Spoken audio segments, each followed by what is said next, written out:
Olá a todos, mais uma vez aqui com o programa Business Hour, dessa vez aqui na Vox TV. Eu, Arthur Dias, da agência Wi-Fi, de volta com vocês no nosso programa de negócios. E hoje o convidado do dia é o Dr. João Hermano. Seja muito bem-vindo aqui ao nosso programa. Enorme prazer tê-lo aqui dessa vez. Muito obrigado, boa tarde. Também é um prazer para mim estar aqui. Eu falei dessa vez porque já tivemos algumas tentativas, né? Acabou tendo alguns imprevistos, mas estamos aqui na hora certa que tinha aqui para acontecer, né? Para a gente poder conversar e também aproveitar para que não apenas nós, né, sejamos conhecidos entre as nossas conversas e projetos, mas que outras pessoas também possam saber um pouco mais sobre a sua história, da onde você veio, né? O que você faz, quem você atende. Esse é o nosso objetivo aqui. Lembrando que o nosso programa ele tem o foco empresarial, né? O foco em desenvolver as pessoas para querer serem empreendedores, entender as diversas áreas, né, de possibilidades. E hoje, né, vamos focar no seu desenvolvimento, na sua experiência. Mas, vamos lá, da onde tudo começou, lembrar um pouquinho ali da infância, como que foi, teve uma inspiração desde a infância, você já sabia o que queria ser? Não, você sabe que eu sou da geração onde o trabalho te levava à profissão que você escolhia. Então você não escolhia a profissão da sua infância, você era levado até ela. Né?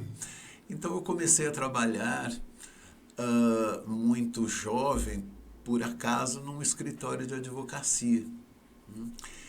E, embora trabalhando no escritório da advocacia, eu fui um pouco já mais velho, com 18 anos, 17 para 18 anos, eu entrei na indústria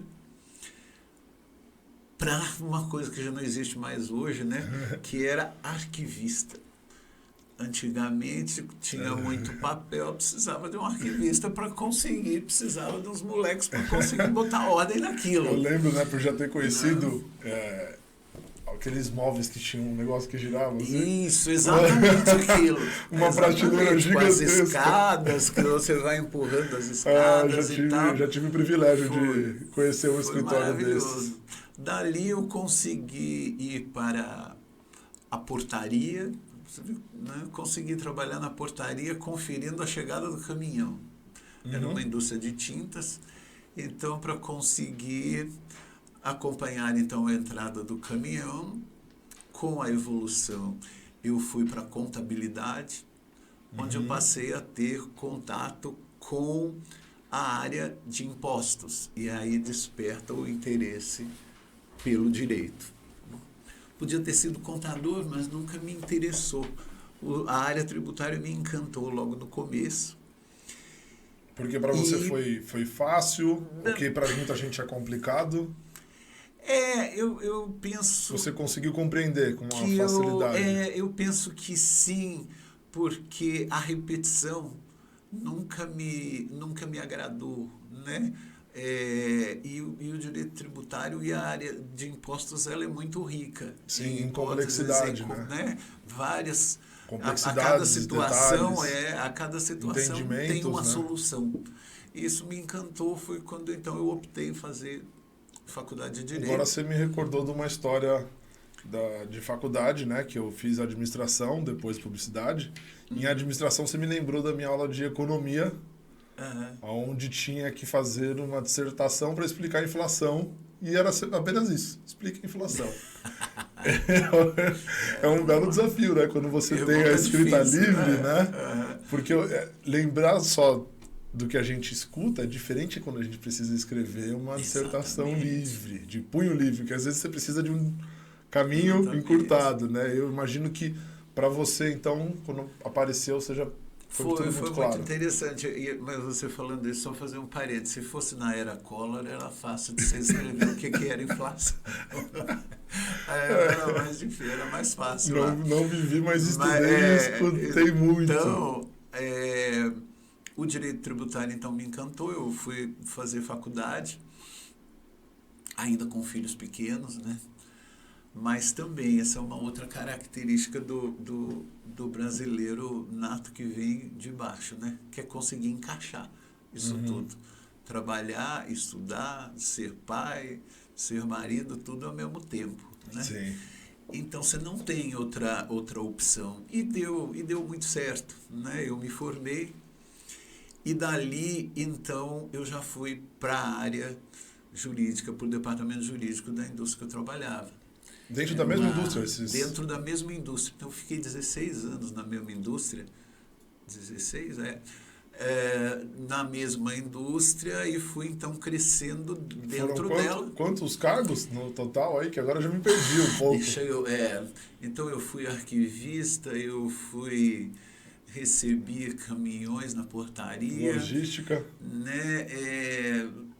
Depois contabilidade, 3 vagas subindo em contabilidade para virar estagiário. Olha, eu nem sei. Várias. Não tinha parado, né, para pensar nesse... Nunca parei para pensar. Não estava pronto para essa pergunta. E dali eu acabei me desenvolvendo mais ainda no direito, quando o país entra numa outra fase, né? Quem viveu a época do Plano Real sabe o tamanho da transformação que o país sofreu. Então, com o Plano Real, houve uma estabilidade na economia que acabou gerando um crescimento bastante interessante para as grandes indústrias. Então, de repente, essa indústria em que eu trabalhava, que era americana, com a economia estabilizada, os americanos falando, bom, então, vamos lá investir na nossa filial no Brasil. E aí vieram para cá e eu tive um diretor maravilhoso, né, que nunca vou me esquecer dele, Ian Serbi, que um dia me chamou num canto e falou, olha, essa empresa vai crescer mais do que... e não vai ter espaço para você se desenvolver aqui enquanto um profissional recém-formado ou pouco, né, formado há pouco tempo. E aí ele falou, mas eu jamais vou te deixar na mão. Então, temos escritórios prestadores de serviço, né, lá, e o que contribuía com a área tributária, o Ian, então, me colocou lá na empresa, lá nesse grande escritório ali na Berrine. E então eu fui prestar serviço, saí da indústria e fui prestar serviço para esse escritório, na área tributária ainda. Né? E fiquei trabalhando aí já com o meu escritório e com esse grande escritório ali só na área tributária. Entendi, porque daí você era qual que é a configuração jurídica para entender? Aí porque eu acabei já entendendo um pouco aquelas escalas dos grandes que você tem diversos níveis até se tornar um associado, mas você era um prestador de serviços. Eu prestava serviço já como consultor. Tá, era uma outra então, configuração. Como o meu conhecimento na área tributária era muito bom na indústria, então eu passei a ser consultor na área dos tributos que envolviam a área industrial. E então eu com isso abri meu escritório junto, né? E ao longo do tempo, coisa de 4 anos, então, na verdade, eu fui mudando. Pelo que eu estou entendendo, nessa parte da história foi um ponto de virada necessário. Foi fantástico. Por uma análise de um mal que veio para o bem, porque saiu da zona de conforto, mas querendo ou não, se você pudesse escolher e voltar no tempo hoje, você teria continuado? Na indústria? Não. Falou, tem a chance. Você quer continuar ou você quer ir para cá? O que você teria? Não. Talvez eu não tivesse maturidade naquele tempo para fazer essa opção. Hoje eu sei que foi a melhor coisa que aconteceu. Se pudesse mudar, você não mudaria? Não. Eu entendo que por isso que eu te disse que eu nunca vou esquecer o Ian, que teve essa visão de dizer o seu caminho é outro. Você vai se desenvolver muito melhor lá. Então, eu fiquei ainda nesse escritório durante 4 anos. Então, se você somar isso, já dá aí uns 10 anos de direito tributário. E eu comecei, então, a desenvolver a área que me encantou no direito, fora o direito tributário, até porque eu já estava bem cansado dele, que é a área civil, né? Mantive o meu conhecimento empresarial e me encantei pelo direito de família. Então, eu saí do escritório, montei o meu escritório, isso já é ano 2000, né? Montei o meu escritório e fui, então, desenvolver novos projetos. Novos projetos. Uma coisa que eu gosto sempre, né, de deixar bem claro, que muitas pessoas não têm a ambição de se tornar um empresário, mas elas acabam se tornando. Uhum. Você se enquadra em qual dos dois? Você já chegou a ter essa ambição em algum momento, esse desejo?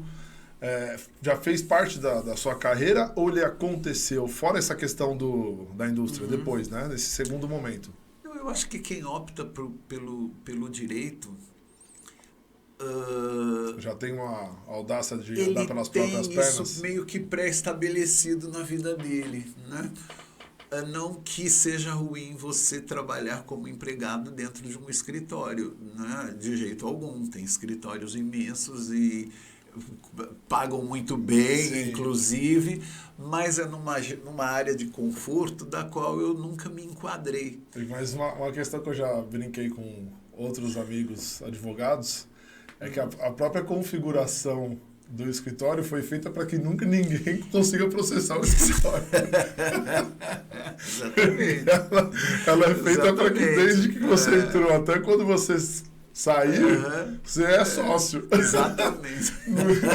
E vai poder ser sócio a vida inteira, porque você, antes de tudo, é sócio de si mesmo, né? Exato. Então, e é uma configuração que deveria ser utilizada por outras empresas, que é uma visão que eu aplico na minha empresa. Sim. Né? Então, eu já nasci no berço assim, de famílias de empresários, então eu já tive essa convivência e eu apliquei a mesma coisa da minha família. Tratar todos, né, como iguais e que está crescendo junto, vamos crescer juntos todo mundo e vamos dividir na saúde e na doença, claro, né? Claro, muito legal. Na riqueza e na pobreza, porque o problema é dividir a riqueza todo mundo quer. É fácil. Agora, quando eu caio, eu tomo o cara, não, e meu piso salarial?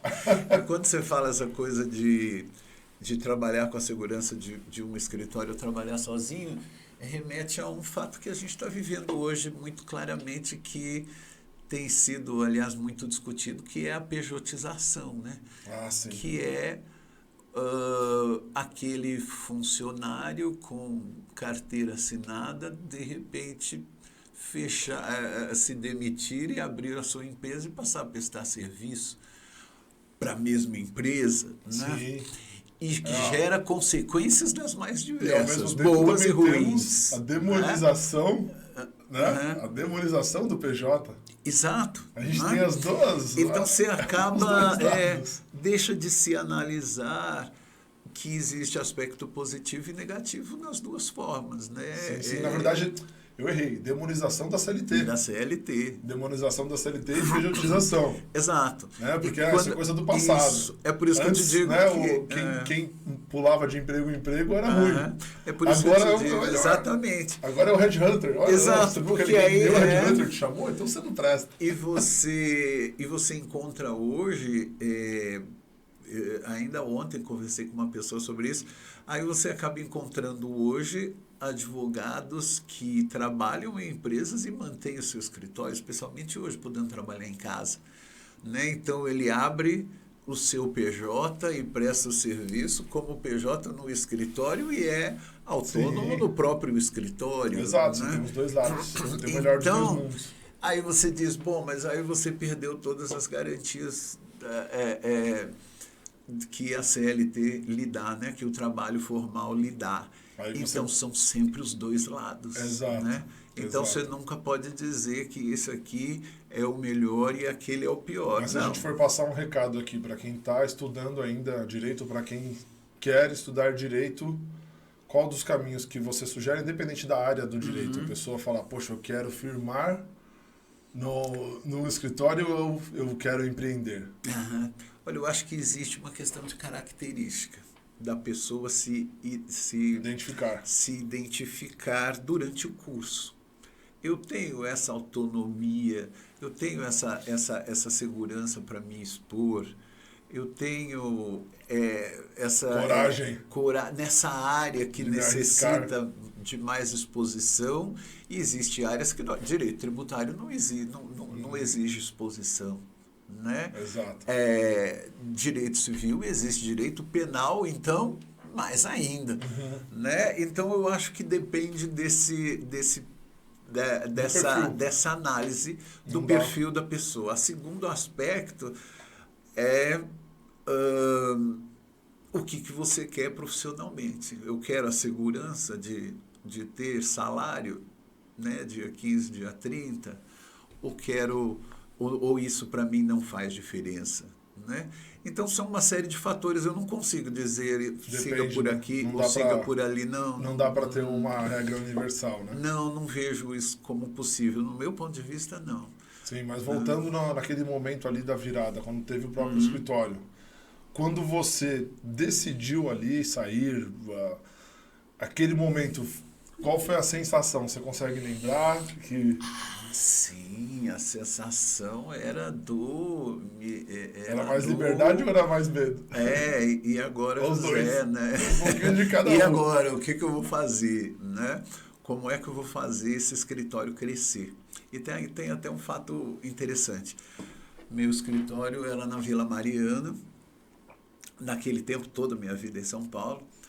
Meu escritório na Vila Mariana, e estava exatamente nessa situação. Como é que eu vou crescer? Analisei e vi que tinha um espaço no mercado, que tinha um vácuo ali de atuação, um espaço para atuar na área do direito, que era a área de cobrança no universo escolar, né? Então, as escolas tinham muita dificuldade, né? As universidades, muita dificuldade de cobrar. Houve uma mudança na legislação naquele tempo, que vige até hoje, inclusive, né? De que o aluno a escola não pode expulsar o aluno por inadimplência durante todo o ano, então ficavam as escolas com um buraco financeiro gigantesco, né? Em que era feita a matrícula, pagavam-se 2 meses de mensalidade, as outras 10 não se pagavam. Né? E aí você tinha que constituir um crédito e sair nesta cobrança. Né? Então eu achei que esse era um universo bem interessante, porque caminhava para o lado empresarial, que era o que eu conhecia muito bem, a relação humana se tornava mais presente também. Algo fundamental, né? Para a resolução dos conflitos. E que, tendo a participação de alguém para me dar o suporte administrativo, eu podia me dedicar no jurídico. E assim eu fiz. Naquele tempo, né, não tinha internet para lhe facilitar a vida, então eu acabei era olho no olho. Acabou que eu fiz uma cartinha e resolvi mandar para as escolas. Catei lá uma lista de escolas. De marketing. Foi a minha estratégia. Catei vários endereços, várias escolas, mandei as correspondências e o negócio deu certo e cresceu com muita rapidez. Né? Então, em muito pouco tempo, eu tive uma carteira de escolas, eu estava bem sucedido, chegou para 20 escolas, muito, o negócio cresceu muito mais do que até eu supunha. Né? E foi muito bom durante muito tempo. E aquilo, só que o direito de família, ele me absorveu, porque ele óbvio, eu não tinha um escritório exclusivamente para fazer cobrança de mensalidade escolar. Eu fazia as outras atividades. Lógico. Então, com o passar do tempo, os meus colegas passaram a cuidar disso e eu fui me dedicando na área imobiliária, na área de direito de família, que sempre me encantou. Sim. E nela que eu fui seguindo. E aí, chegou em algum momento que existiu um conflito ético, moral, quando você via que tinha uma família sem condições ali de poder arcar, né, com a mensalidade. Sim. Mas você estava defendendo a escola. Sim. Isso aconteceu em algum momento? Aconteceu diversas vezes, né? Diversas vezes. E eu nunca excluí a questão humana dessa relação, né? Não dá para você ter esse trato gelado, pelo menos comigo não dá. Você tem que imaginar que outros fatores podem ter gerado aquilo e você então tem que dar esse direito à boa-fé do devedor, mas isso você só vai descobrir conversando com ele, ele tendo essa disposição. Mas várias vezes já fiz isso. Muito provavelmente até por essa postura flexível que você conseguiu ter uma boa performance nesse ramo. Pode ser. Porque talvez alguém que fosse mais agressivo não compactuasse com os conceitos da própria escola. Ela não queria expulsar o aluno, ela não queria resolver. E o inverso também é verdadeiro, né? Muita escola que só queria um cobrador, né? Sim. Então, não dá para você, né? Então, esses conflitos eu também vivi, né? Até onde eu vou ceder. Até onde eu posso ceder de acordo com o que quer o meu cliente. Sim. E fazer esse encaixe foi muito difícil. E os momentos dessa parte da cobrança da escola, eles já não fazem mais parte do portfólio de clientes? Não, hoje em dia não faz mais parte, porque o andamento das ações judiciais relacionadas a isso, foi se tornando muito complexo, demandando... Complexo, eu digo, aliás, eu estou usando a terminologia errada. Ele se tornou muito demorado, né? O retorno passou a ser menor e eu fui, então, deixando a área de família, até porque... eu já queria a área de cobrança, de escola.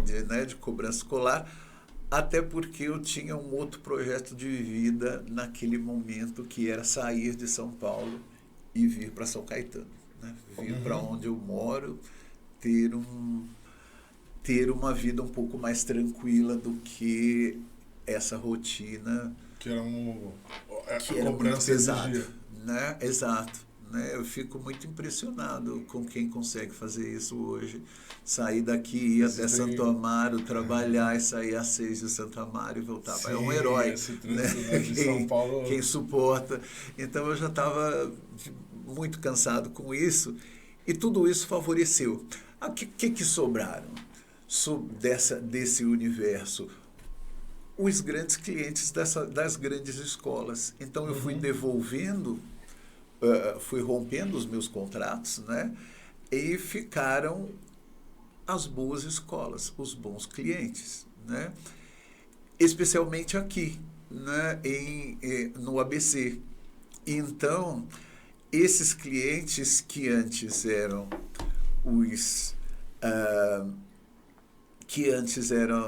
esse dono da escola se tornou o meu cliente, né?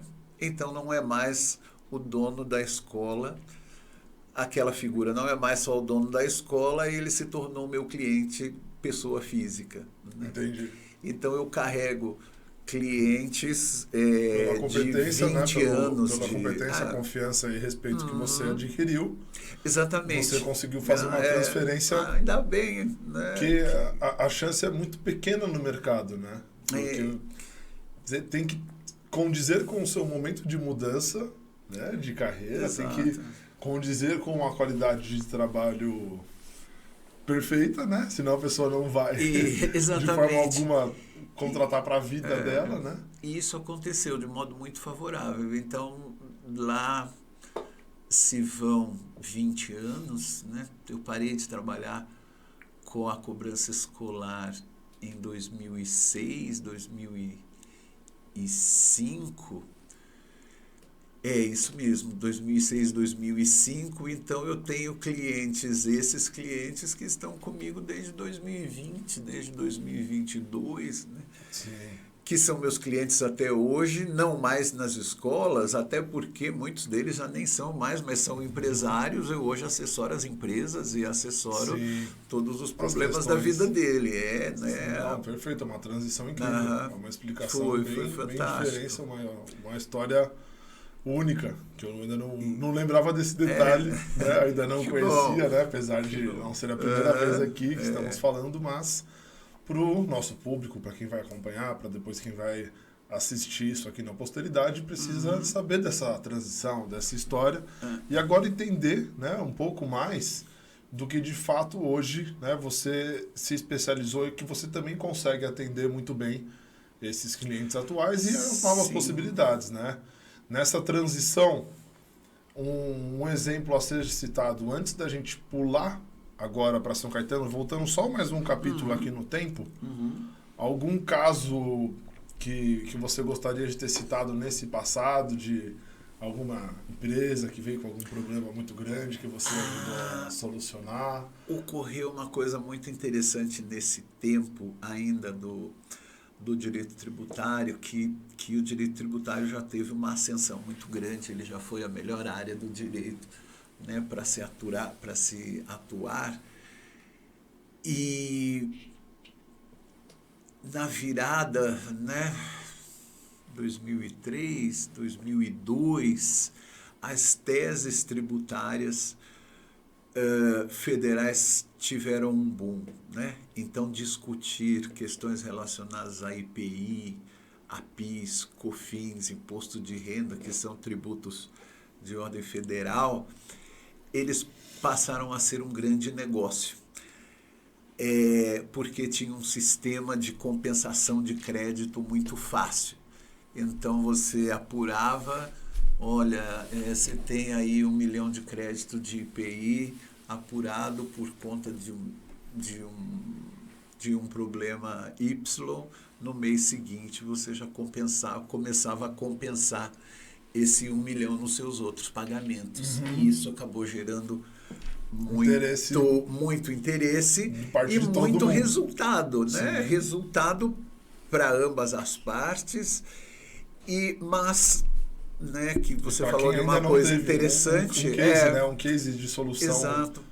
Admirável. A coisa interessante é que isso chegou a um determinado momento que as discussões, como elas são federais, elas tinham que chegar no STF. E aí a coisa se complicou bastante, né? Nossa. Você estava se envolvendo com uma perda de arrecadação federal bastante considerável, né? Porque imagine, sou eu e mais milhões de outros advogados. E então se passou a ter pelo STF um trabalho, uma cobrança muito maior, uma dificuldade muito maior dessas teses tributárias que até então eram muito boas. Então muitas empresas que até então se aproveitaram de créditos, elas haviam incorporado isso como, de forma torta, incorporaram aquilo como uma espécie de faturamento, né? E de repente elas se perderam porque o STF falou: agora você não compensa mais. E aí? Né? Então você passou a ter que cuidar. Vários casos abertos. Você deixou de gestar a área tributária e foi gestar empresarial também. E a briga deve ter sido grande. Imensa, né? Foi uma briga muito grande. E deixou, então, aquele seu cliente que era só um cliente de quem você cuidava da área de impostos, você acabou pegando a área de gestão administrativa dele. Então você já escorregou para a diretoria administrativa. Você acabou perdendo pela situação de achar que a culpa era sua. Né? Exato. Sim, fora esses. Os que ficaram, isso aconteceu muito. Então eu saio da área de impostos, aí eu estou lá cuidando com a diretoria contábil, com o administrativo. Então acabou para poder arrumar esse buraco que foi feito. E foi um sucesso, foi muito bom. O fato de parar com o tributário mesmo é a exigência que ele tem do profissional, né? É uma área muito complexa. E também o encantamento que eu fui tendo pela área civil, e essa mudança empresarial. Foi sentindo uma leveza, né, dessa problemática indo para um outro lado, que aos poucos você despertou um interesse que até então não existia tão profundamente. Não, eu acho que junto com isso vem a maturidade, né, também, que deve ser considerado, né? Então, embora eu já me formei com uma certa idade eu já tinha 30 anos, né, 59, então eu já eu comecei a entender que eu tinha que me realizar muito mais do que só obter esse retorno financeiro.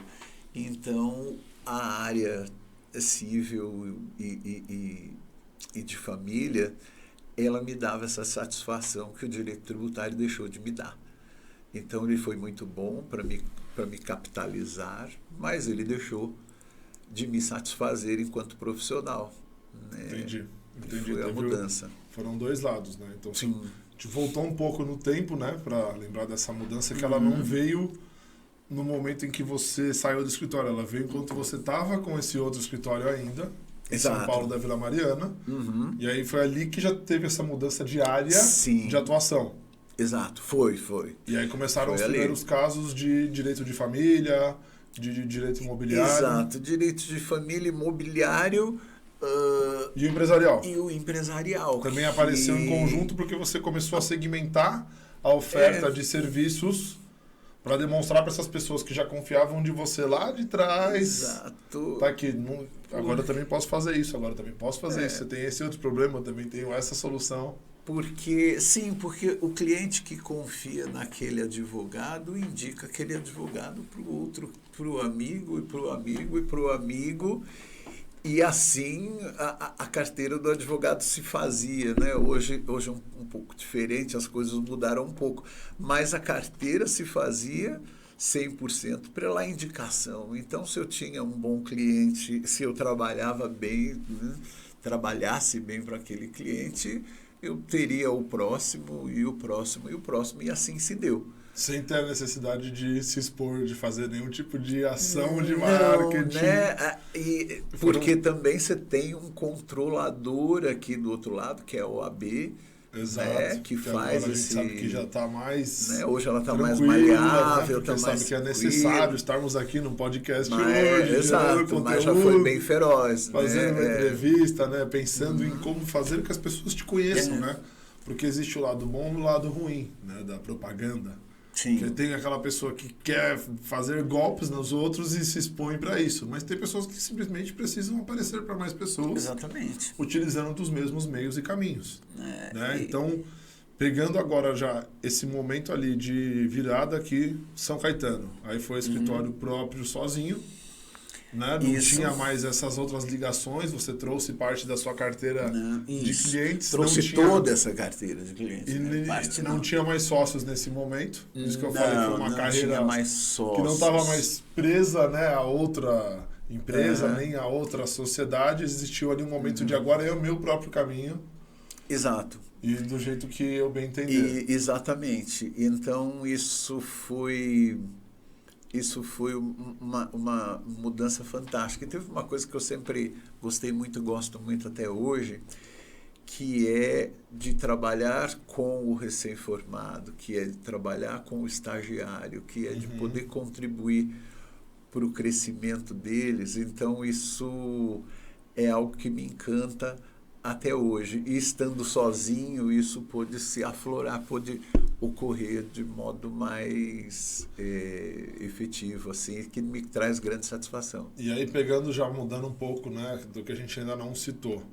No direito empresarial, que já foi, na verdade, né, citado dessa mudança, e aí, quando você percebeu, né, que tinha também esse expertise, esse conhecimento, tem algum caso que você gostaria de citar, já nesse momento ali, que alguma solução empresarial que muita gente tem problema, de contratos mal feitos, de fornecedor, de quebra de contrato, que eu acho que é um problema de multa muito grande no nosso país. Eu vejo assim muitas relações sendo terminadas por um contrato mal feito. Muitas, né? Eu imagino que isso já foi motivo de procura. Muitas. Já foi. Disso sim, várias vezes. Agora você falando de cases da área empresarial. Exato. A Nesse maior que existe contratual. é a da relação de sócios. Né? Entre a própria empresa. Entre sócios dentro da Não própria é com o empresa. fornecedor externo. Muito menos. O fornecedor, ou você deve para ele, ou ele te deve. Ou ele te deu um produto mal feito, né? Você pagou Muito mais bom. por um produto, ou o contrário, né? Você não recebeu o trabalho que fez para ele. Agora eu vou citar meu pai, vamos ver se ele tem razão. Você já o conhece, né? Quando eu ia montar os contratos, ele era meu revisor de contratos. E aí ele falou, a melhor parte que ninguém se preocupa entre sociedades, que a gente acabou adquirindo algumas empresas ao longo desses anos, a dissolução. Exato. Não é essa parte... É como se fosse um casamento, somos casados para sempre, né? Quando isso não é uma realidade. Determinado, né? Deveria ter, né, no direito empresarial, Exato. Comunhão de bens. Essa separação total de bens, né? O problema é a comunhão, deveria ter a separação total de bens. Isso são três, né? É comunhão total, separação universal, total. parcial, isso São total. quantas? São três. São né? três, não tem mais nenhuma opção. Não, são três. Isso perante o casamento civil. O casamento civil. Tá, né? são essas então, três. Poderia ter no direito empresarial, né? Vamos propor. Então, porque acaba achando que é comunhão total, né? Então tudo é nosso e nós vamos viver felizes para sempre. Seria legal fazer? Vamos inventar uma brincadeira na internet agora. Casamento empresarial. Fazer a sociedade. É uma ótima. Ter a festa de casamento empresarial. É uma ótima ideia. É uma ótima Acabou de surgir ideia. aqui, ó. E com separação total de bens. Estabelecer com muita clareza. Isso é meu, isso é seu e isso é nosso. Porque agora você Porque tá me isso é contando, que gera o grande problema. E eu tô lembrando aqui das situações que eu já passei com sociedade, minha família, amigos, clientes, e realmente a briga interna é a pior, né? São terríveis, né? Mas é onde você tem que meter a colher, né? Não é aquela história... Exatamente. Tanto do marido e mulher, que é seu papel também. E do mesmo jeito que você falou, que você perguntou lá atrás de como era ter que cobrar aquele pai que estava devendo, aquela questão humana, ela também existe no empresarial, né? No direito empresarial. Aquela sociedade pode estar acabando porque houve uma briga por discussão de futebol, como porque a empresa quebrou. Você é contratado para ser o advogado do diabo. Então até então você é advogado da empresa e não daqueles dois, né? E não mas quando já deu o problema, figuras. E depois que já deu a briga? Depois quando já que começa já a brigar deu, e cada um chama o seu. O meu não teve algum caso assim? Já tive. Mas para mim, enquanto está gerando, né? Enquanto você está gerenciando o cliente, eles começam a brigar. Esse que é a maioria dos casos. Isso, muitos. Onde você não, já onde vários você é parcial, assim. Onde você às vezes tem... Quando você é contratado para discutir aquele fim, aquela dissolução daquela sociedade, eu sempre trabalho com a hipótese de que é possível conciliar. Senta, você não gosta de mim, eu também não gosto de você, esse aqui é o meu advogado, esse aqui é o seu advogado, então vamos sentar e vamos conversar os quatro e vamos resolver aqui, porque sempre há possibilidade, ao invés de bater na porta da justiça. Né? Embora advogado e viver disso, uma das piores experiências é você bater na porta da justiça, quando há possibilidade disso ser resolvido de modo amigável. Inclusive, eu não te falei, mas nesse íntere aí, quando eu fui fui me envolvendo mais com direito empresarial e com direito de família, eu, durante um período, me dediquei muito à arbitragem. A arbitragem foi um mecanismo de atuação no direito criado, que teve muita evolução em meados aí dos anos, né, de 20, 23, 25 tal, em que se criavam tribunais arbitrais. Então era como se fosse uma justiça privada. Né? Então eu estou com um problema contigo, ao invés de batermos na porta da justiça, a gente contrata esse tribunal particular e vamos ali tentar fechar um acordo, de modo que aquele juiz, entre aspas, era o árbitro. Uhum. Então ele é um tribunal reconhecido pela justiça, tudo absolutamente, tudo, a decisão ali tinha efeito jurídico e tal. Então durante um tempo eu fui árbitro num tribunal arbitral ali na Moca, né? Tribunal Arbitral de São Paulo, TASP, Tribunal Arbitral de São Paulo. Então durante um tempo eu atuei ali, também encaixei isso na minha vida, que foi muito bom, foi uma experiência maravilhosa, que infelizmente não evoluiu do modo devido. Né? O direito, isso não deu certo. Né? Ao longo do tempo, o projeto em o si. projeto na justiça não deu certo. Entendi. Né? Não comigo.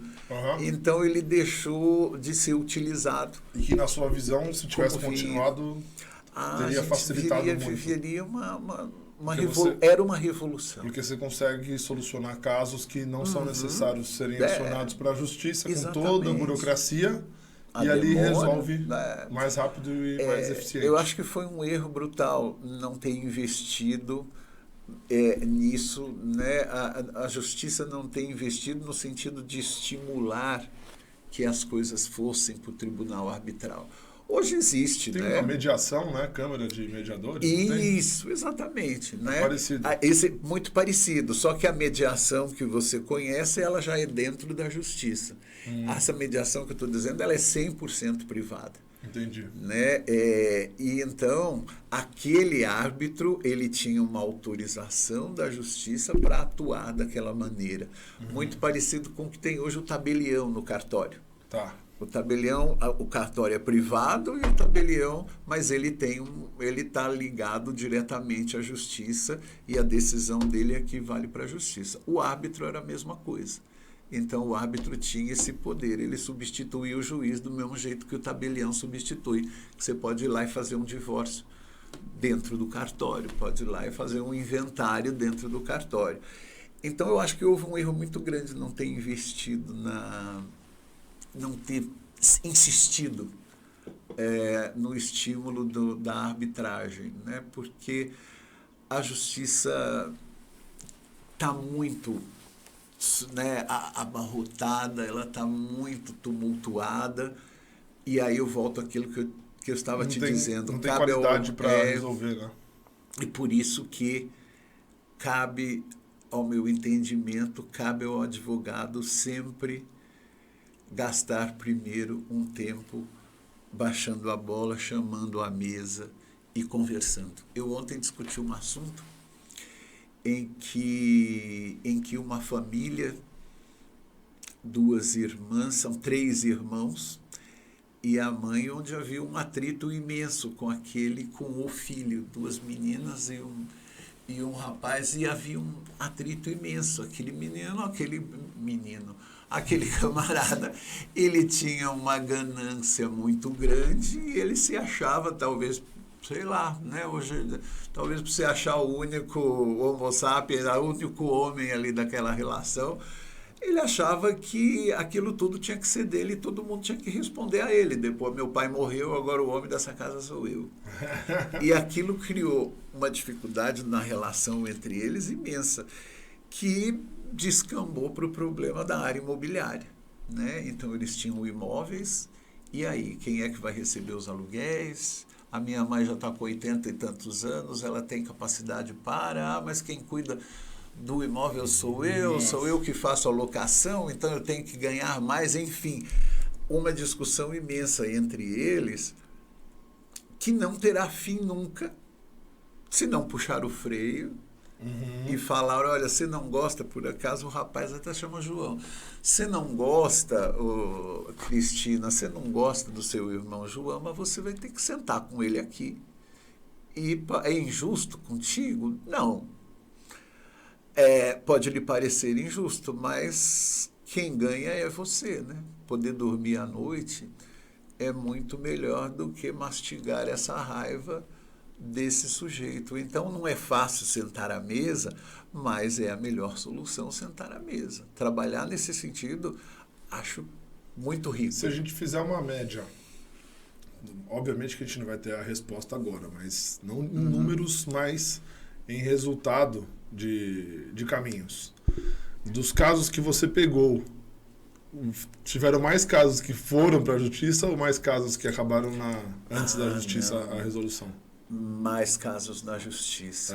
E como a gente também houve uma mudança social muito grande, onde o relacionamento humano foi perdendo muito o valor, né? Então a maleabilidade foi sumindo, né?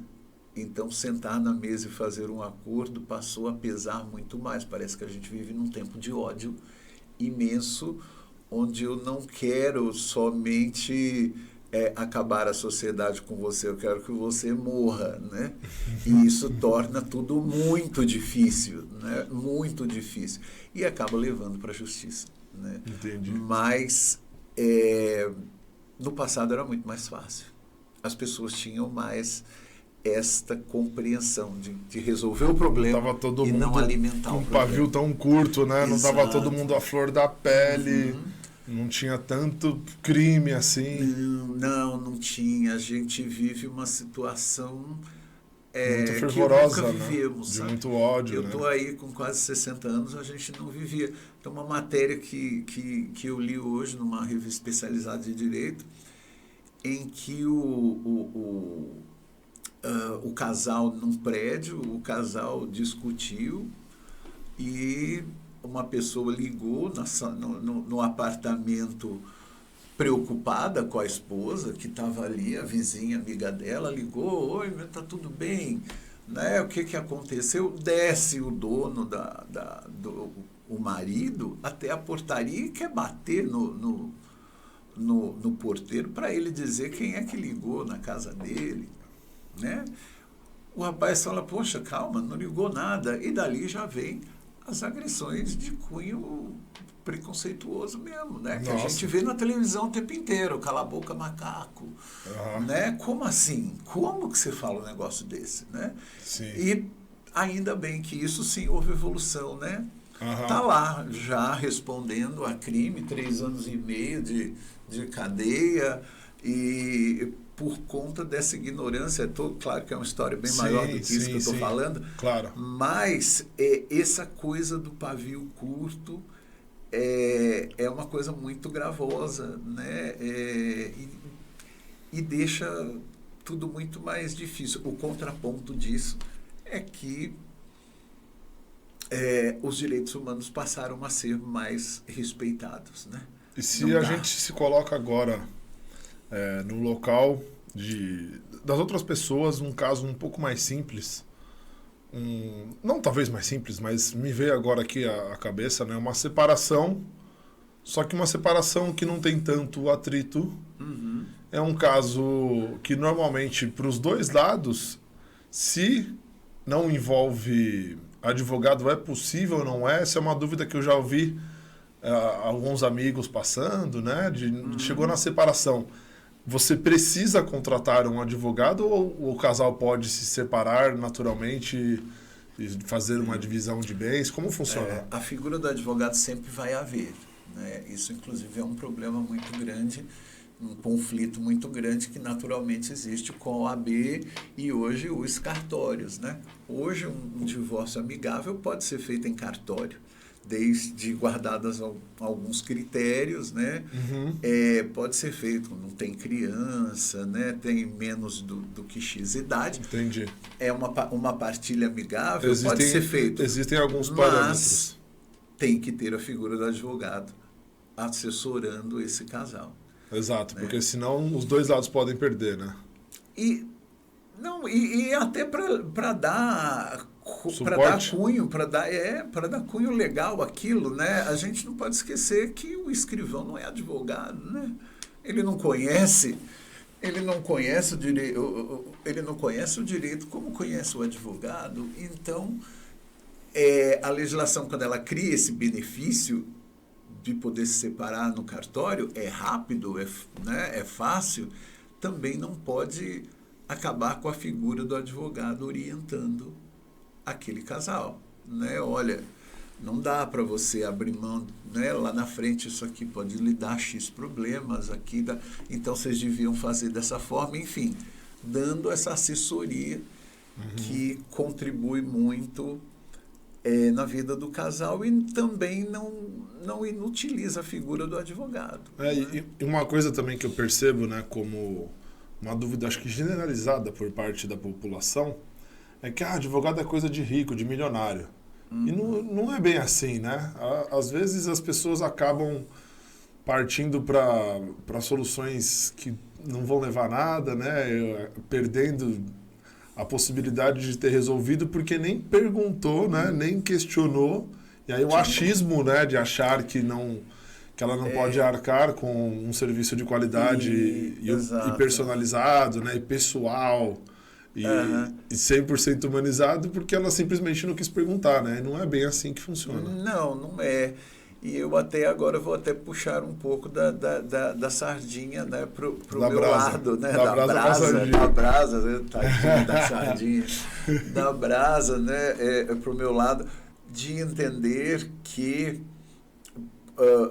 tá tudo muito fácil você entrando lá no chat GPT, né? Mas ele não substitui a figura do advogado. Então, você ter uma orientação profissional é fundamental. Né? Então,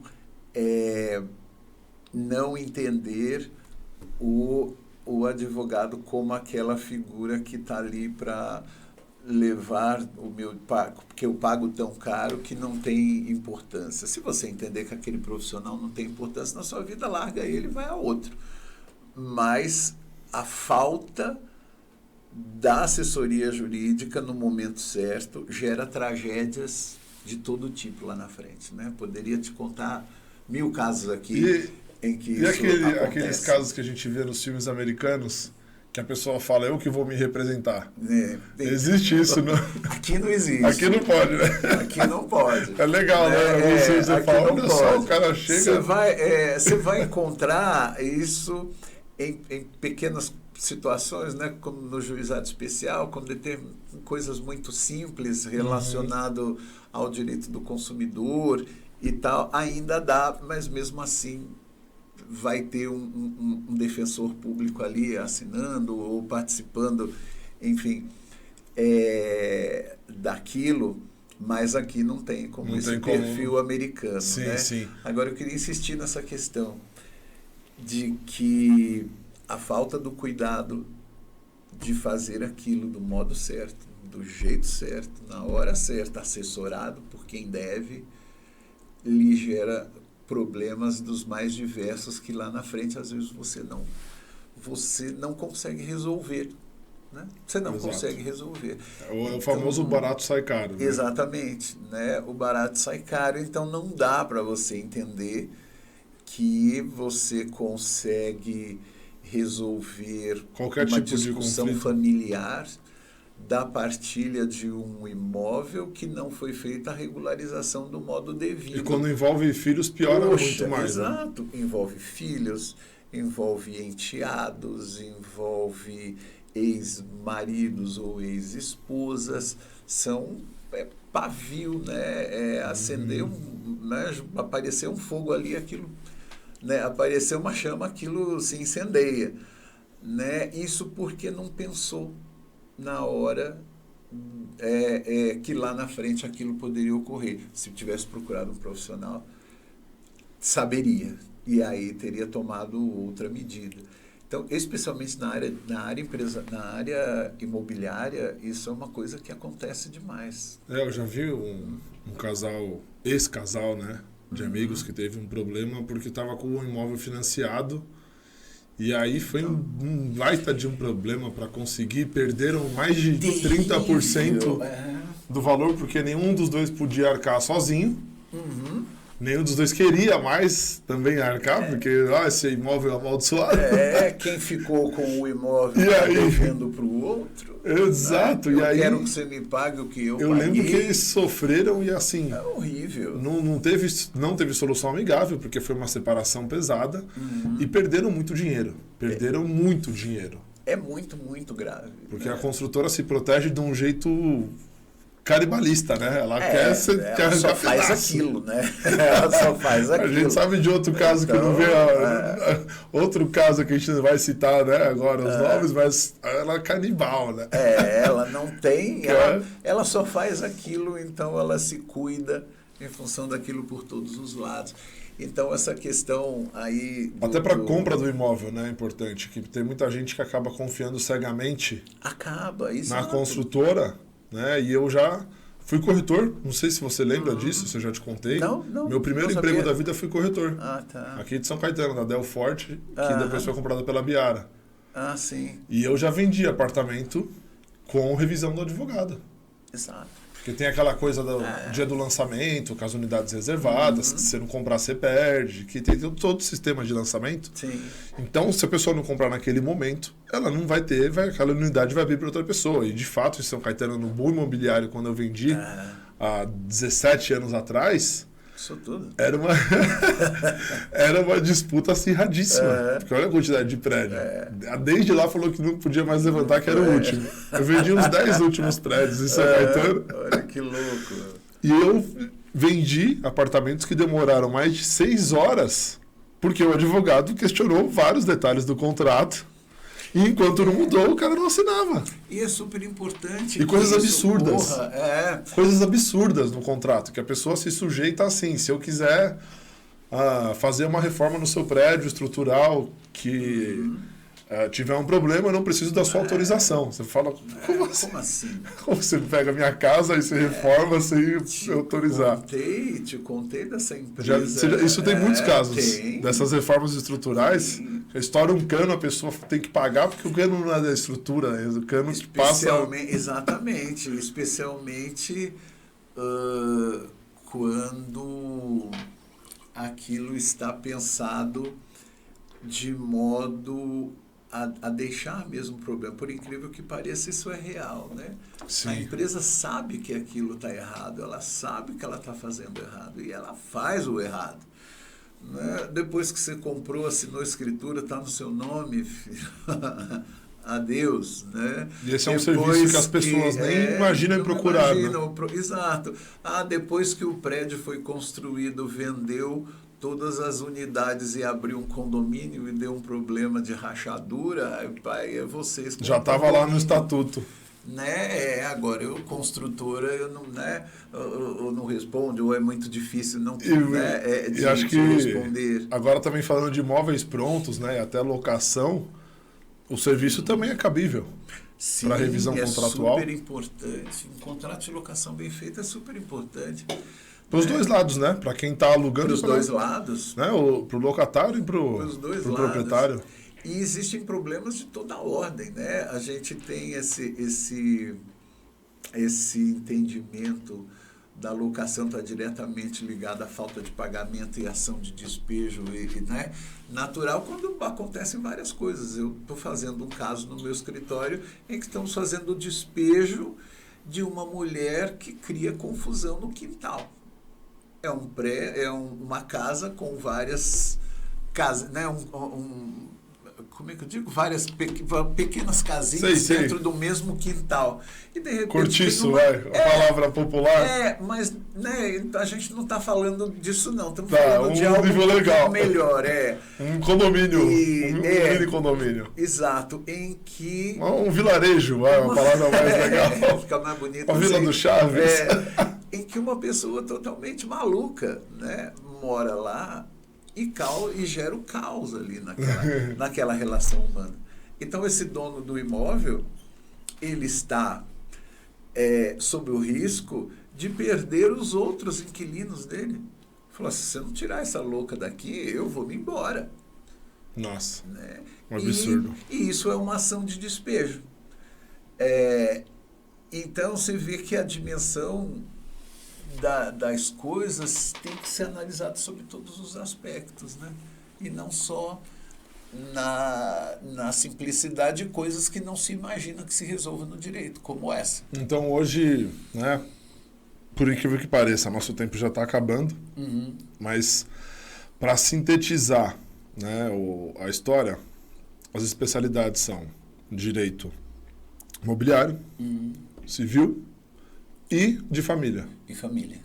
Então hoje dentro dessas 3 áreas, caso alguém tenha algum outro tipo de problema ainda tributário, você ainda atende, tem parceiros. Isso, na área trabalhista, penal, você também consegue direcionar para pessoas da sua confiança. Em todas as outras áreas. Todas as outras áreas eu tenho porque parcerias. Ao longo desses anos, né, você conseguiu adquirir esses parceiros, né, esses amigos que acabam se tornando. Meus colegas não me ouçam, né, mas quando você encontrar um advogado que faz todas as áreas, desconfie, porque é muita coisa para um ser humano só. Por isso que fica bem claro que são parceiros, né? Exatamente, são parceiros de confiança. Então, não que você não conheça da área, você conhece, tem que conhecer, porque senão até essa relação de parceria não sabe se é bom ou não. Se perde, mas não dá para você querer atuar com a mesma competência. Eu não vou atuar com a mesma competência no direito trabalhista como eu atuo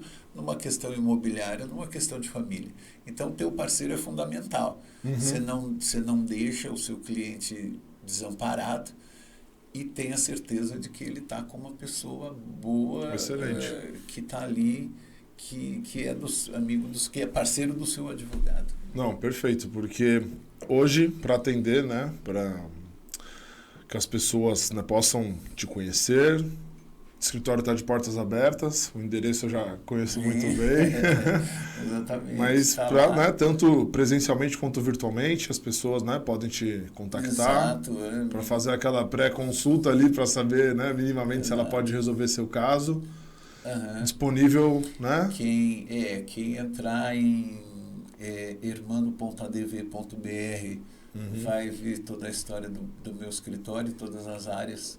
Disponível lá o endereço, localização aqui em São Caetano. Exato. Na Manuel Coelho, lá no Elbor, 676. 676, sala 1013. É isso. Então, tá. O WhatsApp a gente vai colocar disponível também na legenda, mas se quiser falar... Isso, joia. Não, já coloca deixa na legenda. Pode contactar também para conversar, para poder... né, ter essa pré-consulta, né, e para quem quer presencialmente, né, da cidade de São Caetano, dos arredores. Hoje, na verdade, não é porque eu estou aqui em São Caetano que eu não trabalho fora, tenho muito cliente fora. Essa história que eu te contei ontem dos 3 irmãos, eles são do Ipiranga, por exemplo.